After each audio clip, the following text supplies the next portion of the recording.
In May of 2017, the American Writers Museum opened to the public. The museum is a space of infinite wonder that celebrates the writers of the past, promotes the writers of the present, and inspires the writers of the future. During our first 3 years, over 100,000 visitors came through our doors, including over 20,000 students. Most of those students engaged with our exhibits and special curriculum materials at no cost to them, thanks to the support of our generous donors.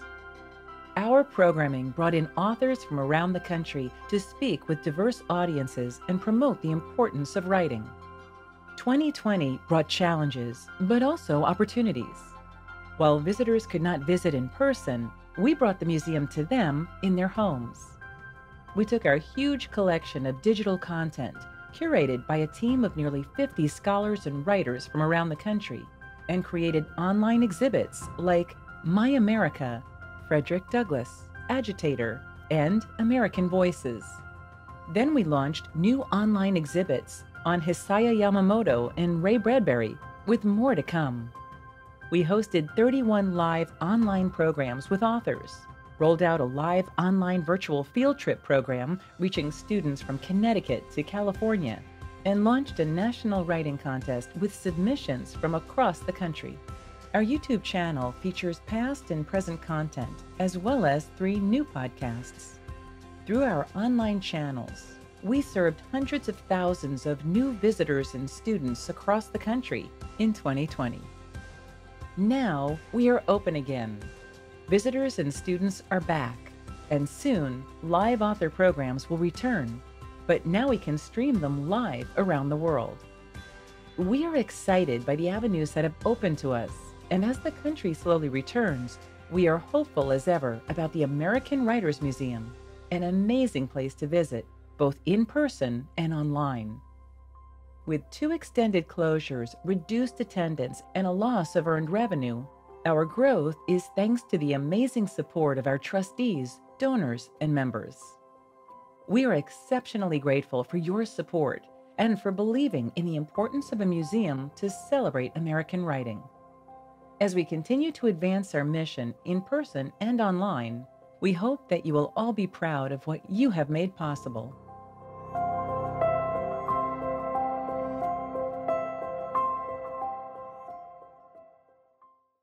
Please help me in welcoming to the stage our MC for the evening, Rebecca Makkai.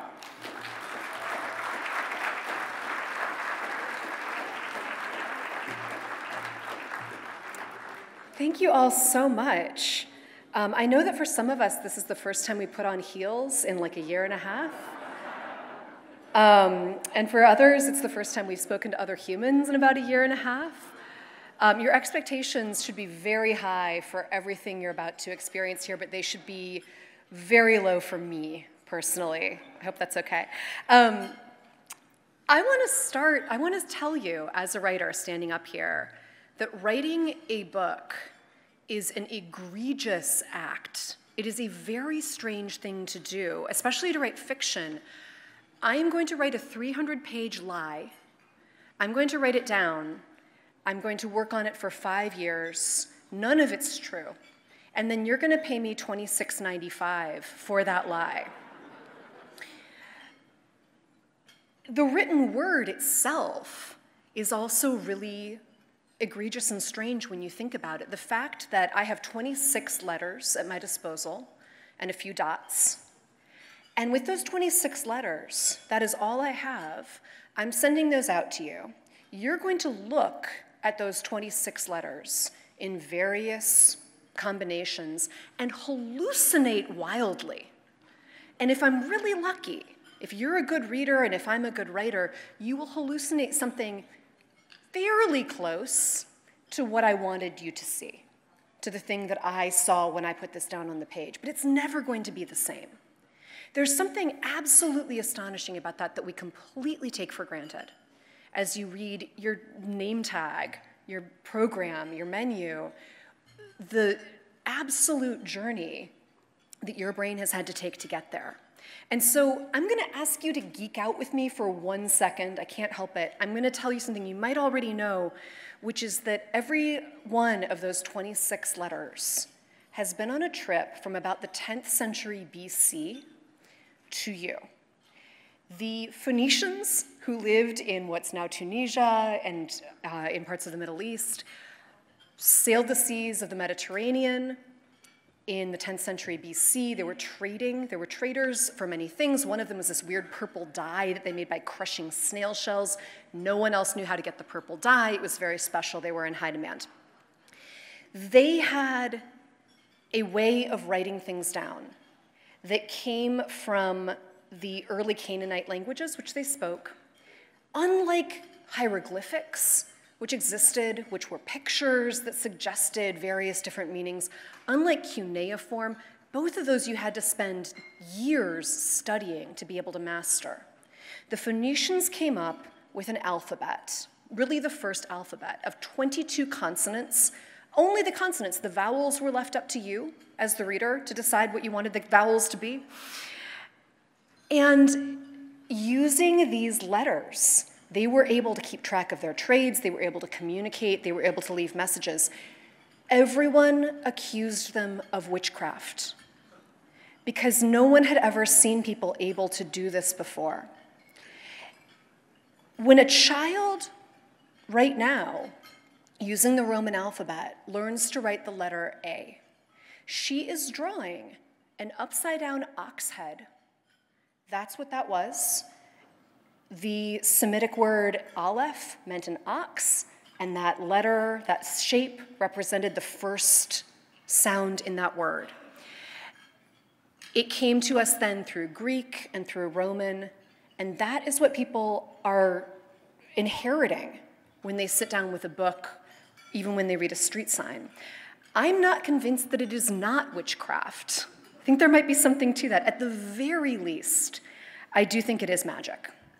And it is that heritage of the written word, of letters in both senses, that we are here to celebrate tonight. I am so thrilled to be here. I love the American Writers Museum as a space, as an institution, as a bunch of people. I love that this improbable thing has come to pass in Chicago, in the heart of America, representing the heart of American letters and literature. I am thrilled to be with people gathered here. I want to let you know that in the spirit of the generosity for which they're known, the books in the center of your table are a library for you to split up at your table and take home.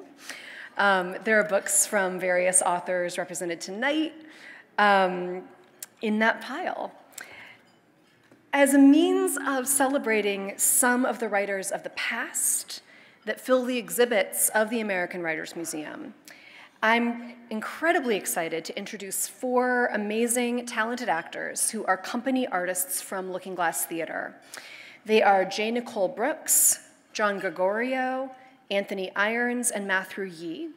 And they will be reading us some passages that we think speak as strongly to us today as when they were written. Please help me welcome them.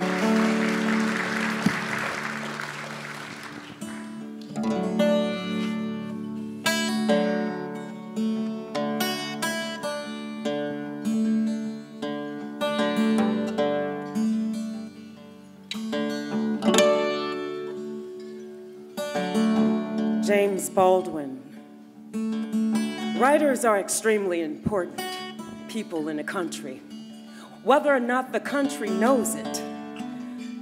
The multiple truths about people are revealed by the artists. That is what the artists are for. Societies are never able to examine, to overhaul themselves. This effort must be made by that yeast which every society cunningly and unfailingly secretes. This ferment, this disturbance is the responsibility and the necessity of writers. It is, alas, the truth that to be an American writer today means mounting an unending attack on all that Americans believe themselves to hold sacred. It means fighting an astute and agile guerrilla warfare with the American complacency, which so inadequately masks the American panic. Nothing that is ever faced can be changed, but nothing can be changed until it is faced. Willa, Cather, the birds have gone. The teeming life that goes on down in the long grass is exterminated.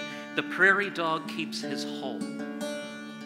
The ground is frozen so hard it bruises the foot to walk in the roads or in the plowed fields. It is an iron country, and the spirit is oppressed by its rigor and melancholy.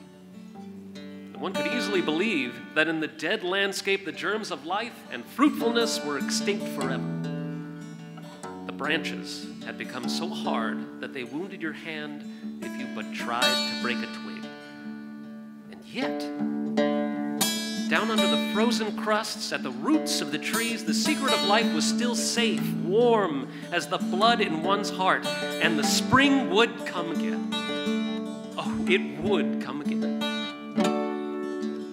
Herman Melville. There is a wisdom that is woe, but there is a woe that is madness. And there is a catskill eagle in some souls that can alike dive down into the blackest gorges and soar out of them again and become invisible in the sunny spaces. And even if he forever flies within the gorge, that gorge is in the mountains, so that even in his lowest swoop, the mountain eagle is still higher than the other birds upon the plain, even though they soar. Kurt Vonnegut. I realize that some of you may have come in hopes of hearing tips on how to become a professional writer. But actually, to practice any art, no matter how well or badly, is a way to make your soul grow. So do it. Dance on your way out of here. Sing on your way out of here. Write a love poem when you get home.